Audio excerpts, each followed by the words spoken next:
witches! Hi, hello. Welcome back to another episode. Today we are talking about Norse mythology. Yeah, we are.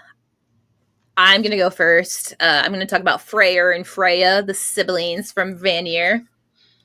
The Vanir siblings from Vanaheim. Vanaheim. Fuck. Words are hard. Listen, I just got told one of my besties has a date today, and she's not been having the best time in the dating world, so I'm excited for her. It is exciting.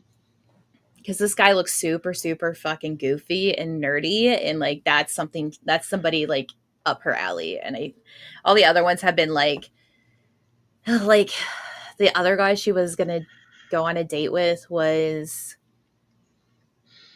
like trying to like I guess he makes everything into drinking games.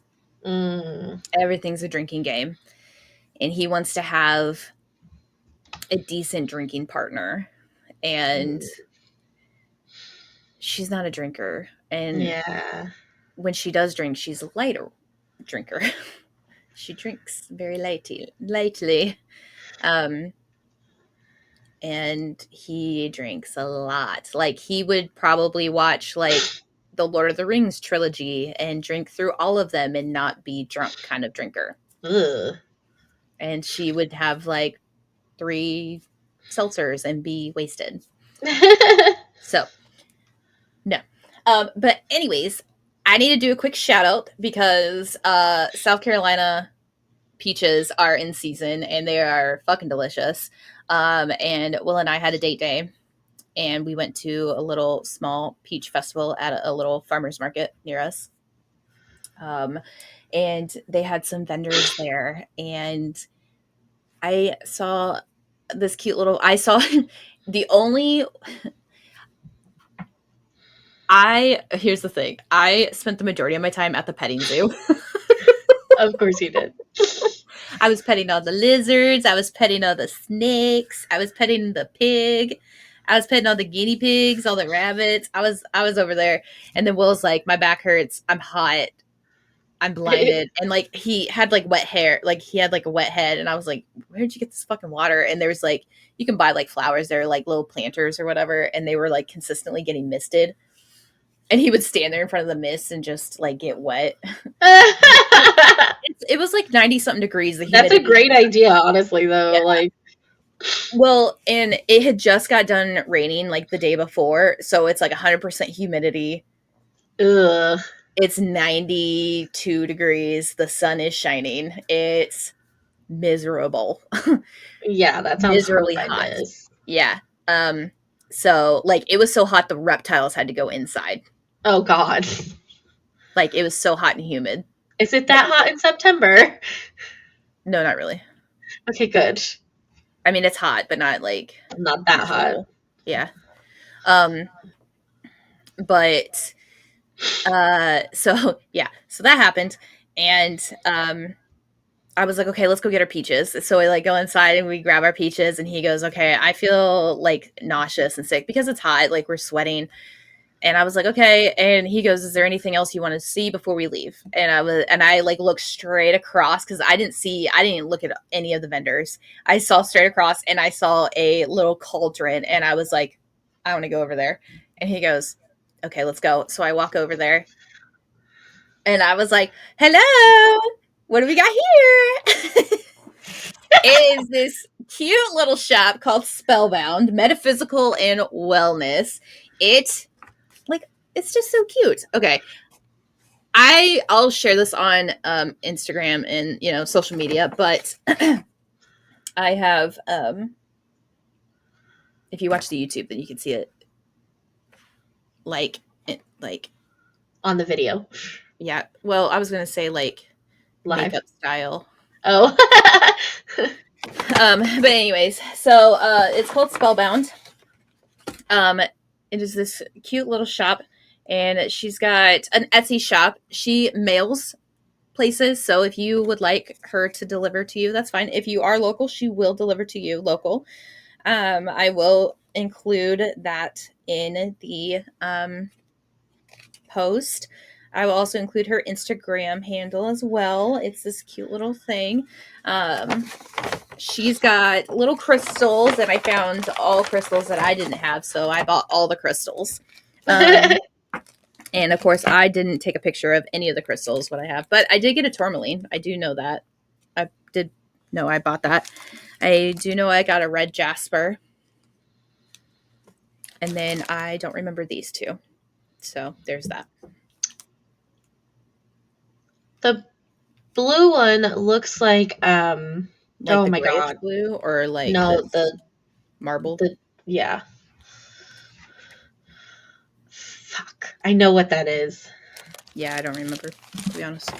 Oops. She also is a licensed massage therapist and esthetician. So she sells little essential oil roll-ons. So they're all like made for skin. It's not like just random shit that you would put in like a diffuser. It's actually like human, like skin grade.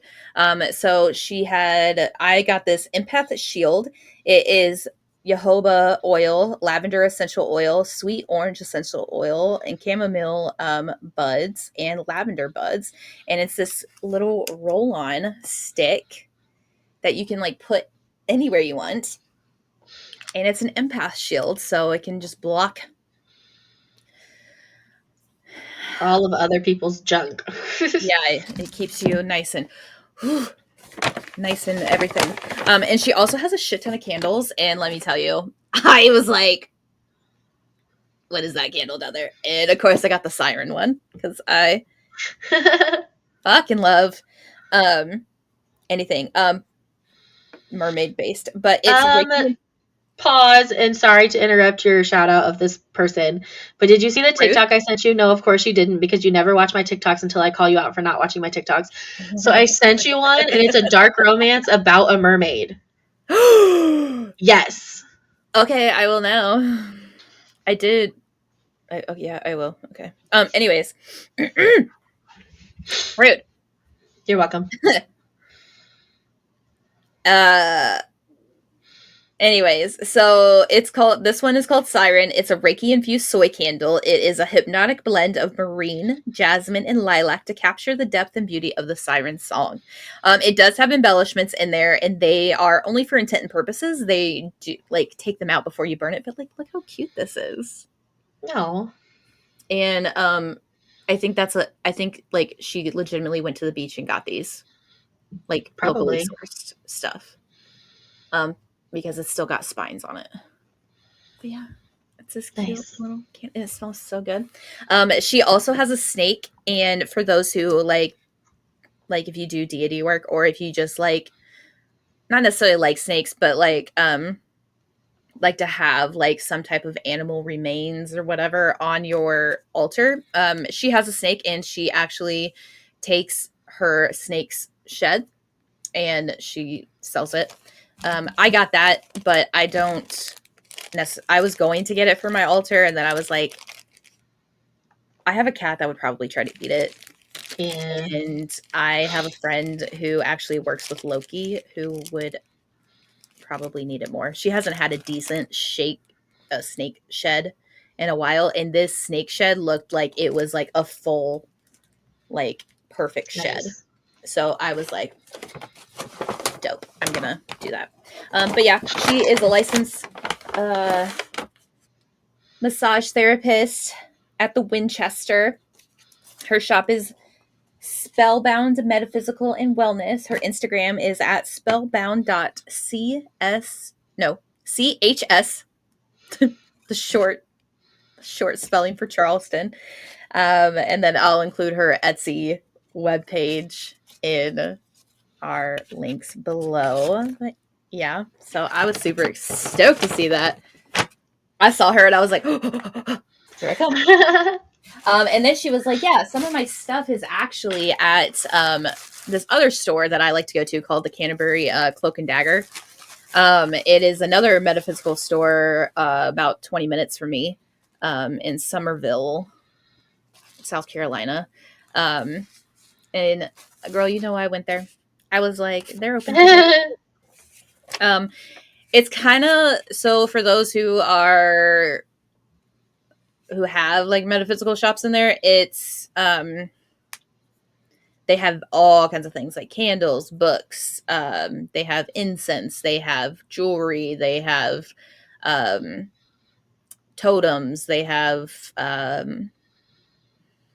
like the memorial kind of candles that the Hispanic culture have for their altars. What They are those do, called? There's a name for those. yeah, I can never remember that.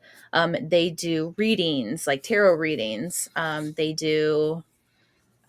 They have like daggers, they have all of that kind of stuff in there. It's kind of like it honestly really reminds me of Sigil. Mm, Um, and they have I like miss events. Sigil. I know. I was telling my friend Chloe about it, and she's like, "Yeah, they're all closing down." And There's now a there's only couple like in Indianapolis that are really good, but the only one in Lafayette, it's like a uh, metaphysical bookshop. Yeah, yeah. I didn't really like it And because I mean they it lean was more fine. towards like the Native American, Yeah, which not that and there's a that's problem with that. Like it's just that's not, what I need. yeah, that's not my practice. Yeah, but they do events and all of that, like workshops. So when does this air? Because I don't want to tell you a date that's it's gonna fucking air. July 6th. Okay, well that's late. Um, Okay, anyways, well, they have book clubs. They do occult herbalism. On July 12th, they're going to do a workshop for curses and hexes with local authors. They also are going to have a workshop on July 26th called Reddening the Runes um, with Elizabeth Watson. And I believe Elizabeth Watson's actually the owner. She works a lot with the like with runes and all of that. And she's very knowledgeable on those. Yes, that's who it is. But yeah, so she's really cool. That whole place is really cool. I really enjoy it. Um, and then on the back, they always have like a monthly, Like like calendar what's, thing. yeah, like what's happening. Like this is when the solstice is, this is when the moon enters this, whatever. Mm. So that's pretty cool. Anyways, I spent a lot of money. Well, I didn't spend a lot of money. Will spent a lot of money there because he decided to be a good boyfriend and pop in front of me. But I got a giant shell. Oh, that is huge. Yeah, for incense burning. My little shell that I have is just tiny. It's just really tiny. And I have really thick bundles of sage. And I can't, it just Hmm. doesn't work. So I have to be very careful with it. Um, so I got a giant shell. I also got little bitty rune earrings. I really need to clean out my earrings, and I don't have a lot of earrings that I want to change it out. So I got runes specifically for like courage, vitality, so like self confidence in a way. Hmm. So I got those runes, and they actually had a lot of new stuff since the last time I went, and I was really excited about that. Um, they had new books too. Ugh, I One of love the books that books. week, yeah, they have three bookshelves full of books for anything. They have like moon books, they have tarot books, they have druidry books, they have like the Abrahamism books, like all kinds of things. They actually have like a in-depth pictorial key to tarot book, and I was like, Nice. this would probably be nice instead of hearing the like Yeah. background as I'm trying to type, and my keyboard's messing up and it's really been pissing me off. So I think this is just gonna be a lot easier for me. And I can keep this at my altar whenever I need it. Um, Will's mom got me a crystal book. And it's kind of like a workbook in a way by Judy Hall, um, which is great. It just doesn't tell me what crystals do what and how to identify the crystals. So I was missing, I think I was missing like half of it or like part of it. So I found it. Nice. I found the equivalent. It's so funny that you say that because I have a crystal book by Judy Hall. Oh yeah. She had like 4.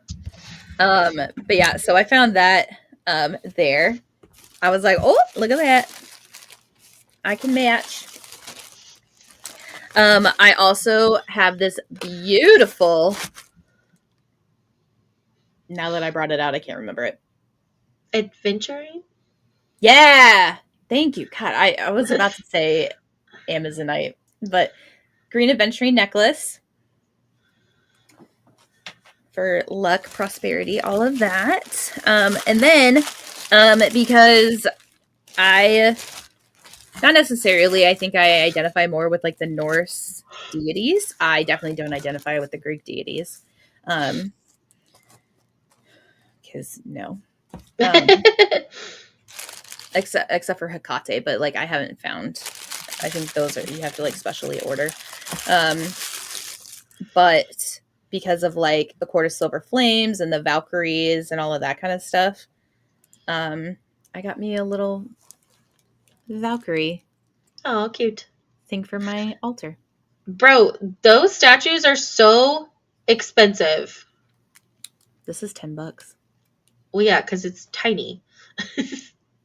Not that there's anything wrong with it being tiny, but the store close to here doesn't have any little ones. Theirs are all huge. And then you can get your tiny ones here. Okay, that would be great because we just have to go.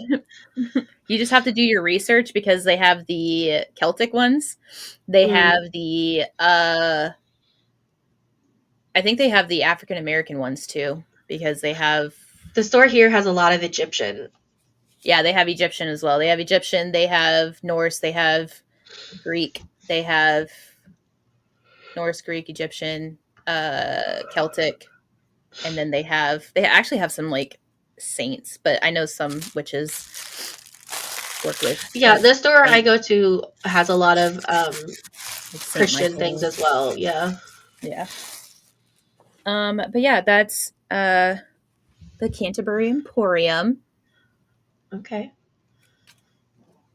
They have a website too. I guess they have like a Facebook. I don't think they send things to you. But yeah, they have all kinds of cool stuff. But that was my fun little shout out. Yeah. I've been wanting to go there for so long. And then when we actually had to go up there for the Peach Festival, I was like, fuck yes. Let's go. Okay. Anyways, shout out to them. Thank you for supplying me with all my needs in the Low Country. Okay, so I'm going to be talking about the sibling duo Freyr and Freyja. So I'm going to do Freyr first. Freyr was important, but not as important as Freyja in some parts of like the Norse culture. So I'm just going to talk about Freyr first. So Freyr's name is sometimes angelicized as Frey, so Frey. And in some of the English continent, it actually is pronounced Fry, which is fucking weird, but okay. So he belongs to the Vanir tribe of gods, but he's also a member or an honorary member of the Aesir, because he arrived as a hostage during the Aesir Vanir War. Freyr is often associated with kingship, fertility, peace, prosperity, fair weather, and good harvest. He actually has a very benevolence nature. So it's often, that benevolence is often manifested in the sexual and ecological fertility. So like bountiful harvest, wealth, and peace. He has a spirit companion. So he is actually often symbolized by it. Thilgia. I think that's what it is.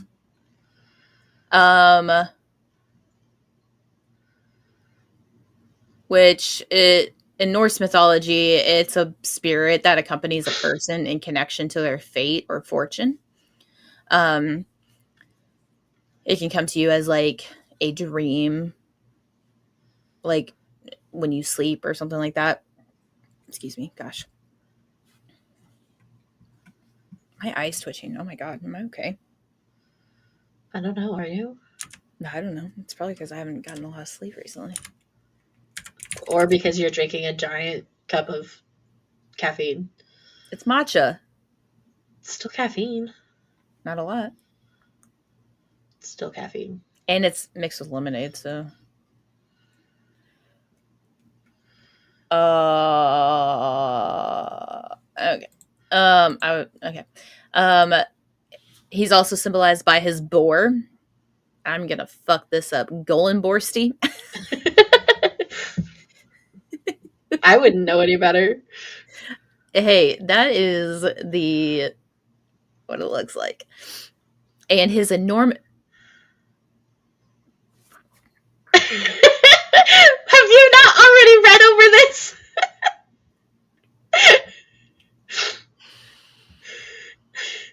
I read over the Freyja stuff because I liked her more.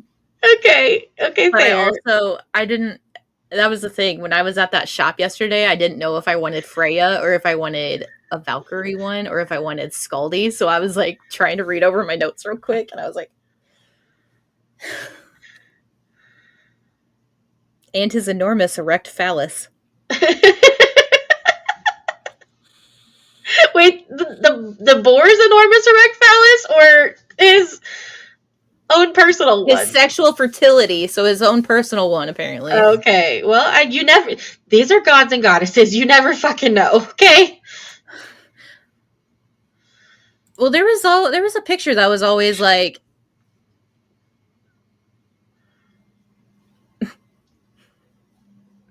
depicted of Freyr, and I never paid attention to his private area, but there is definitely a giant penis that's erect. All right. It's almost touching his chin. Oh my god. I hate him already. You're gonna hate him even more after I say this next fact. No, not this next fact, but like soon. Okay, so his residence is technically in Alfheim, the homeland of the elves. There is like a story behind that where he went to Alfheim and like worked with them and like helped them reach peace.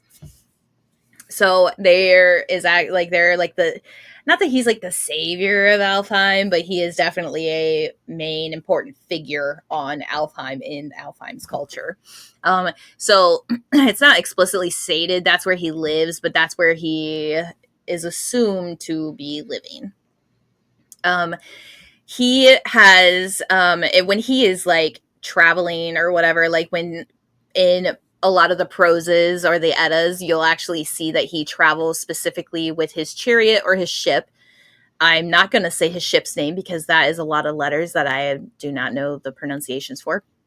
Something Bladier, Skladbadir near, maybe. It has a favorable. It will always have a favorable wind, and it can be folded up and carried into a small bag. And his chariot is drawn by boars for land travel. And that's kind of how you find him. Freyr was also the lover of numerous goddesses and giantesses, including his own sister Freyja. I mean, they're gods and goddesses, so that they were married. Fun fact, the Vanir actually would marry each other because that was seen in their culture as a thing. And the Aesir was like, that's damnation. You don't do that. I was like, the Aesir's kind of got a little good idea on that one. Yeah. So yeah. Anyways, that's fun.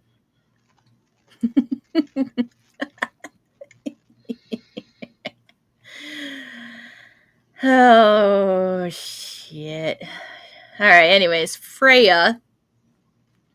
Freyja in Old Norse means lady. It is also the reason why we have the word Friday. Frigga, Frigg, Freyja, Freyja, Frigg, Freyja. It's interchangeable. It's the same person. Um, she is the sister of Freyja. They're twins. They are the member of the Vanir tribe, but again, they became an honorary member of the Aesir tribe during the Aesir-Vanir War due to being hostages. She is the preeminent goddess associated with love, fertility, beauty, and magic, and I kind of wonder if it's because she's the twin of the equivalent, but Yeah. I mean, maybe. She is very well known for her strength, independence, and her sensuality. Her father is the Vanir god Njord, and obviously her brother is the twin Freyr. Her symbols are cats, falcons, and the necklace Brisingamen. Mm-hmm. Um. Mm-hmm. Yeah. Yeah. Anyways, uh, so I have some stories about her in.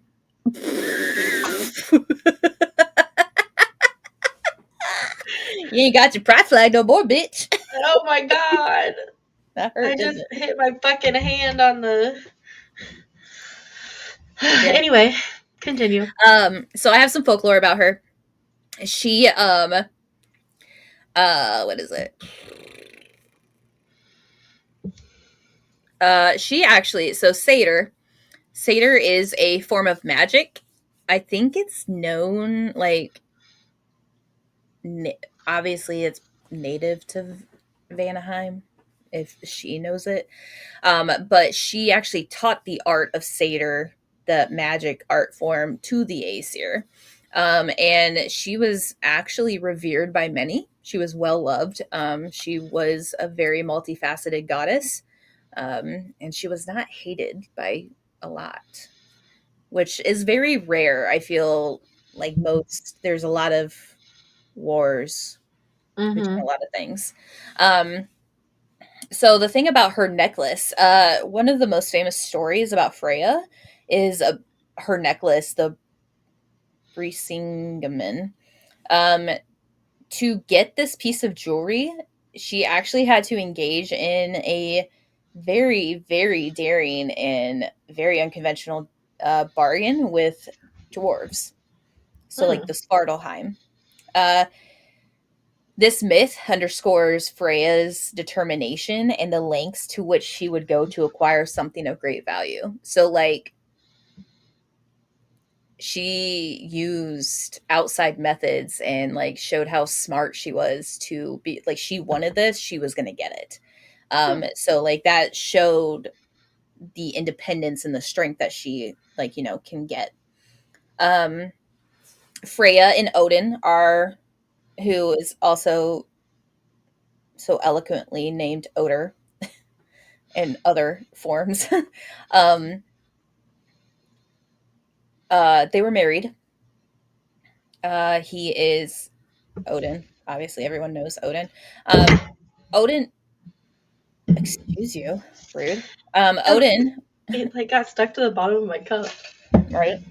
And a lot of people are actually have like a lot of comments about their relationship because Odin was often missing for not missing like MIA, but like just gone from Asgard. He was often absent, so he just like wasn't there. So a lot of people actually commented on like how their relationship worked, and it's like, Hmm. was it love? Was it not? Was it just cohabitation? Was it a way to stop the war? We'll get to that.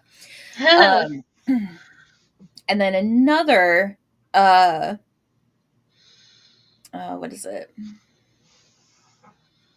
And another well-known story of Freya actually involves Loki, the trickster god. Which, by the way, if Will were to ever do anything with any any fucking deity or would be a deity in any way, shape, or form, he'd be fucking Loki. He's like, I'm I'm I'm a nice guy. And I was like, babe, you gaslight people for fun. And I was like, you don't like gaslight me like to benefit you. Like you just do it because you like because it's fun. Like you trick people. Mm-hmm. Like you're not doing it to like gain something like money or whatever. Right, Or and he gain eventually relents, like like you literally will make people believe something for like a week and then truth bomb them and then laugh about it because it was funny. Even though like what? and Like you're not it doing would anything. totally work on me all every time because I'm so fucking gullible. Yeah. I was like, it's not like I'm not saying like you're a terrible person. Like you're not being a dick about like how you gaslight people. What I'm saying is that like you literally take your nephew, who is a grown ass man, by the way. This is not like an 11-year-old. This is a grown like 25-year-old, 26-year-old, and you send him a picture of your toes, but you just like hide one behind your like big toe or something like that, and you make him believe you have 9 toes, and he still believes that Why? you have because he thinks it's funny because it's funny to him. And I Oh, was like, William. and then you just that's it. Like we could literally be not necessarily like fighting, like arguing or something like that, but like I could be like annoyed about something and I could be like listing my reasons why I'm annoyed. And then you would pick the one thing that has nothing to do with it and pick on that. And then I'd stop and I'd be like, well, now I'm mad about something else. And that's actually what I'll talk about in the Fourth Wing episode. Because fucking Zayden does that bullshit to Violet. And I'm just like, I feel sorry. I feel heard. He'd be Loki. He'd be fucking Loki. And he admitted it to me yesterday. We were walking. He goes, yeah, if I were to work with anybody, it'd be fucking Loki. And I was like, you think? I've been thinking that forever. You fucking dick. Anyways, Freyja, another well-known story, is with Loki. So he stole Freyja's magical necklace and refused to return it unless she helped him steal the golden apples of Idun. The golden apples of Idun, which I'll get to that. Actually, I'm not gonna talk about that. This is like, yeah, I'll get to that in a second. And it's just so weird because it's like, why? But it's Loki. He does what he wants when he wants. Um, so part of the main thing with the Aesir Vanir is the war. That's like the main thing Yeah. that brought everybody together. Um, it concluded with a truce. They were both evenly matched. It was years of hostility. And they just continued to fight, and it was going to be futile. Like nothing was working. It just was the end. So as a result, they exchanged hostages as a sign of goodwill. The Vanir sent Njord, Freyr, and Freyja to live among the Aesir, while the Aesir sent Mimir, who was a very wise being, like he is a very wise person, to the Vanir. This exchange fostered peace and cooperation between the two divine tribes, leading to a more harmonious existence in the realms of Norse mythology. And this is like one of the proses. Will you fucking stop it? Yeah, I'm gonna stop using that cup holder for a minute. Snorri Sturluson wrote in the Poetic Edda and the various other sagas. So Freyja actually played a crucial role in the war's resolution. So as a Vanir goddess, she was among the hostages, of course. Her presence among the Aesir fostered goodwill and trust. Freyja had the wisdom, the magic, and the diplomatic skills likely to help ease those tensions, leading to the eventual truce and more than likely the eventual marriage of Odin and Freyja, even though Freyr and Freyja were married. But the Aesir didn't like that, so that's probably one of the reasons why they started it, because of that part of their culture, you know. Freyja also had a lot of other significant roles in Norse mythology. So, other than being a master of satyr magic, she was also satyr magic is basically divination, prophecy, and altering fate. She taught that to other people and Odin himself. Uh, so she became a powerful and respected figure because of that. Um, the necklace that she owned was crafted by four dwarves. It was a prized possession because it was a symbol of her beauty and sensuality. Um, it led to obviously a series of strife because of Loki stealing it, but because of the way she got it, it showed that she was a powerful person. She was the chooser of the slain. She was responsible for selecting half of the warriors who died in battle. These chosen warriors were sent to her or went to her hall, Sesumanir, in the afterlife. She was associated with both love and death, reflecting her dual nature. Freyja's husband, Odin, often left her to wander the world, and she wept golden tears in his absence. And her longing for him was a poignant theme in all of her stories.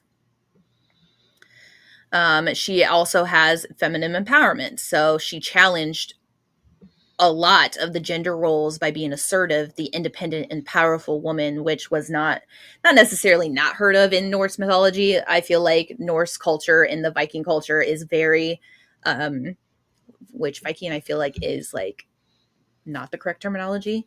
But I feel like Norse culture is one of those like women didn't have those stereotypical gender roles, you know.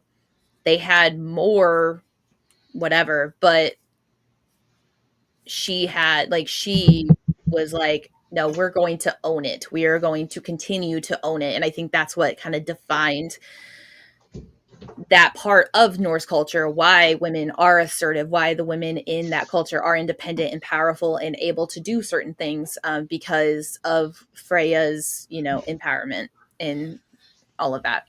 And that's why she is such a character of that feminine strength and resilience. She is the garden of fertility and abundance. Not her, sorry. Freyr is the guardian of fertility and abundance. So like the crops, livestock, and all of that. And so like if you want good crops, good livestock, good health, good empowerment, good all of that, go to Freyr and Freyja. Those are your things. If you want good peace and prosperity, Freyja's got the diplomatic skills. Freyr was actually a deity of peace, so those are your two things. Freyr played the mediator among the gods, but so did Freyja, and they were both protectors of humanity. Um, Freyja had not other relationships, but like like earlier I said she was revered among other gods. I'm sorry, this is gonna be a long episode. Apparently. Freyja had a lot of things. Well, I spent a lot of time in the beginning. Sorry. She was loved by all mortals, immortal beings, the gods, the elves. She was very desired and admired. She was actually one of the reasons one of the Jotuns wanted to marry her.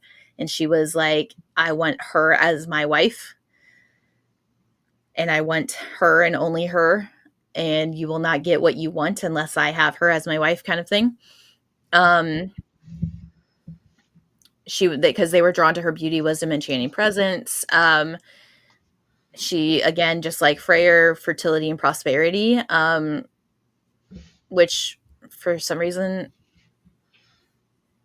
might have been connected with the elves. So, So that's pretty cool. And she was tied to mystical realms and beings, so that like made her higher up in the elf world. But Loki decided that Idun was the keeper of magical fruits, and those fruits actually kept the eternal youth of the gods. And like they were life preserving apples.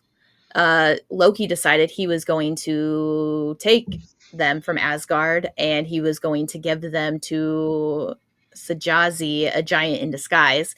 Um, and who, or not like, he wasn't going to give him to her. He took Idun to an icy mountain, like stole her basically. Um, and then the gods just started like not dying off, but like they were like dying.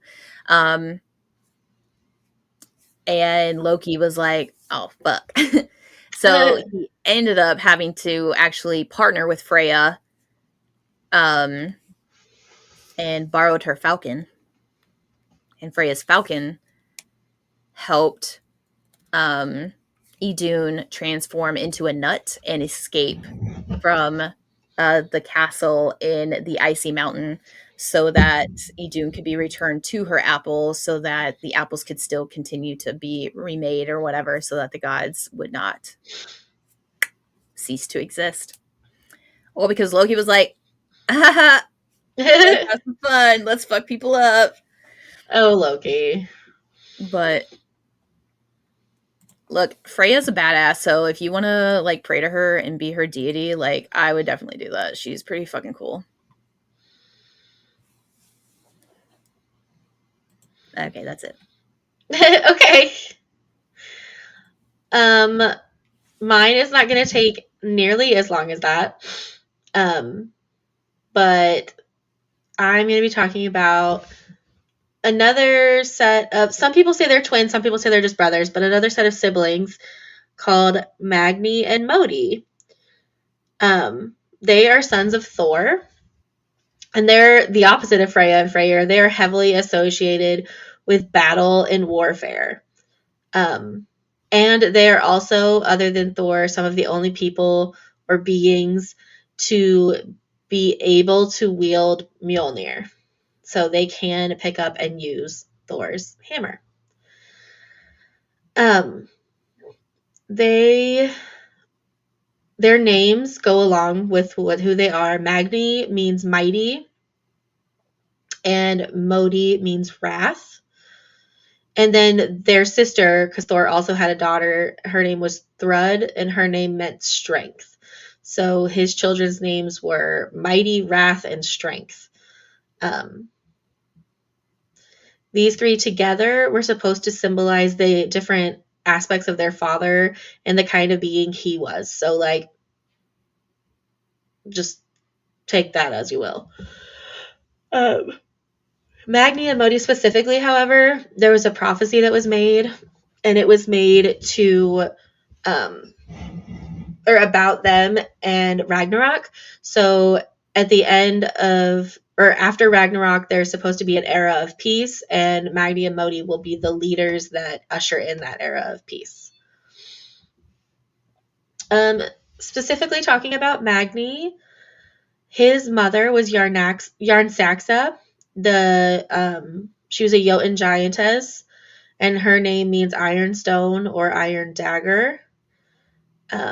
He was the god of physical strength, brotherhood, health, and family loyalty. Devotion to family was an important aspect of him, given his loyalty to his father and brother. You notice I only said father and brother. There's not much about his mother or her story or anything to do with her or his sister. So, yep. The animal associated with Magni is the pine marten.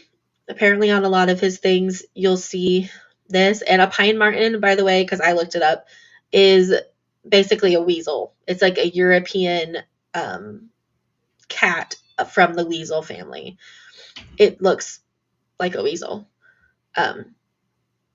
He was also the subsequent master of Gulfaxi, the giant Hrungnir's horse. Gulfaxi was only second to Odin's horse Sleipnir in speed. We're going to talk about that more here in a little bit. There's a story about how that happens. There was a little more about Modi in the research. It's not well known who his mother was. It's actually really hard to figure out who it was because she's not mentioned in any of the poems. But a lot of scholars or researchers assume that it was also the giantess Jotun Saxa, since Magni and Modi are often mentioned together. People are just assuming that they have the same mother and were full brothers. However, some speculate that he was the son of Sif instead. And the reasoning for that belief is that Modi did not have the same kind of physical strength that Magni did, which could hint at having a different mom, but not necessarily. So take that as you will. He is the god of bravery, brotherhood, combat, and fighting ability, and he is the god that was said to inspire the berserkers. In Norse mythology, the berserkers were those warriors who fought in a trance-like fury. Apparently, during battle, they would have fits of manic energy and like kill everyone around them, kind of like an adrenaline rush kind of vibe, except more intense. They would behave in the manner of animals. They'd howl, froth at the mouth, chew on the edge of their shields. They were like completely out of control, crazy. And the name Berserker probably comes from the bear skins that they wore during battle.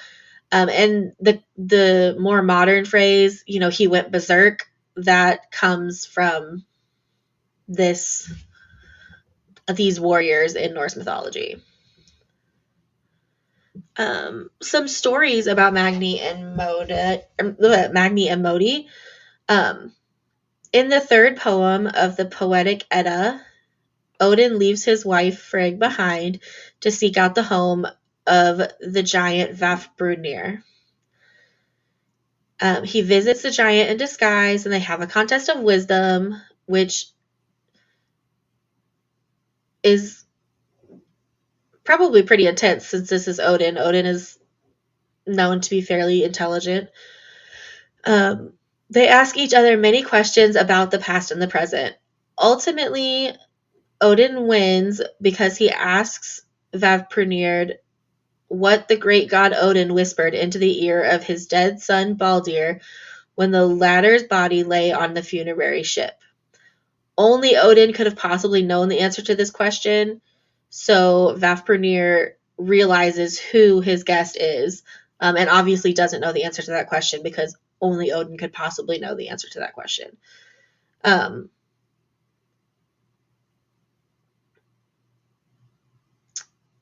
During this game, Magni and Modi are mentioned by Vafthrûdnir as the survivors of Ragnarok and the inheritors of Mjolnir.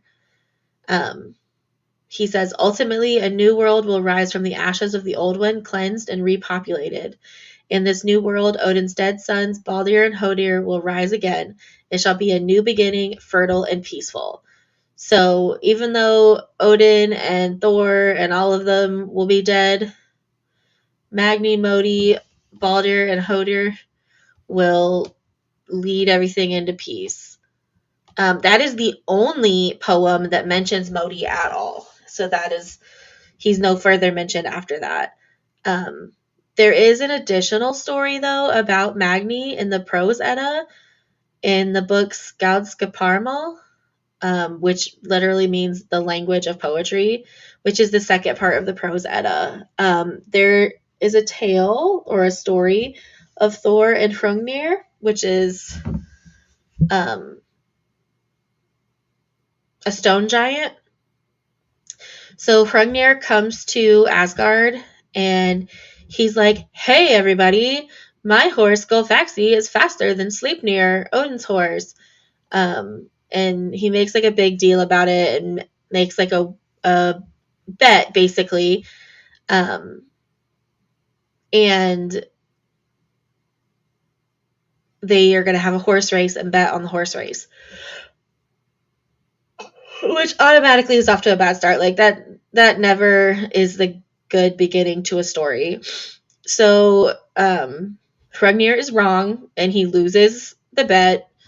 Sleipnir wins. And then, you know, this is like a boys club. They're all drinking and being goofy. So Hrungnir gets really drunk and kind of rude and angry drunk. And so the Aesir gods are like, hey, Thor, fight this bitch. So he does and wins. But as he's dying,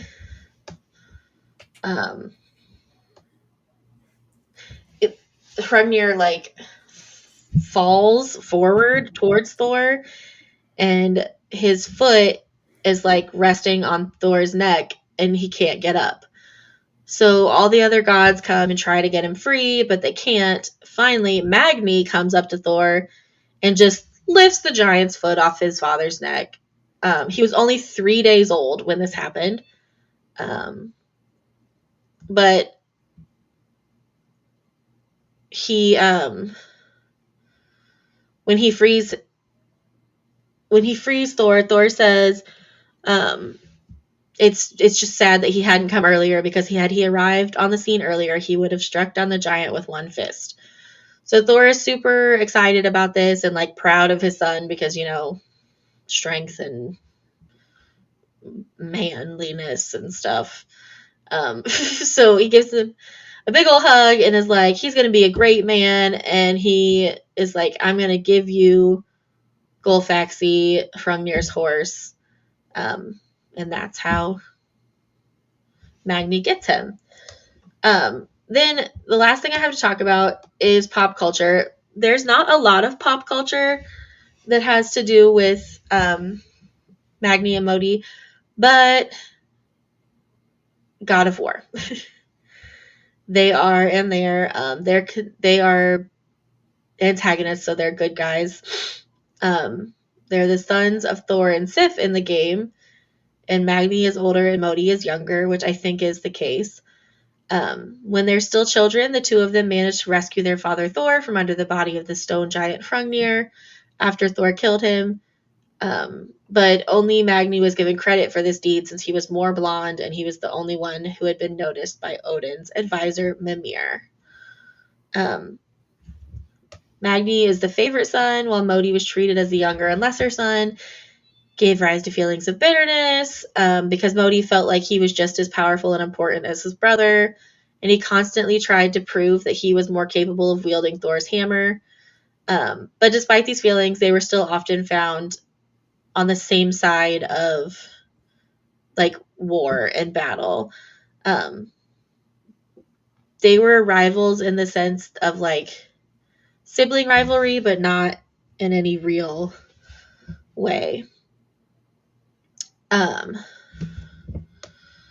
In the God of War games, they're in league with their uncle Baldur against Kratos and his son Atreus. Atreus, I think. And Magni ends up being killed by Kratos, while Modi is killed by Atreus. So there's not a lot known about Magni and Modi in like actual Norse mythology, so it's not known how close this is to them, but they couldn't have actually died in this situation because they are supposed to live past Ragnarok and bring in like the era of peace after Ragnarok. So that part is definitely not correct, but the rest of it could be. We don't know. So that's Magni and Modi. Yay! Yeah. And I made it back in record time. You did. That was perfect. Thank you. I had to go switch laundry over. Anyways, okay. Well, thank you for tuning in. And until next time. Bye.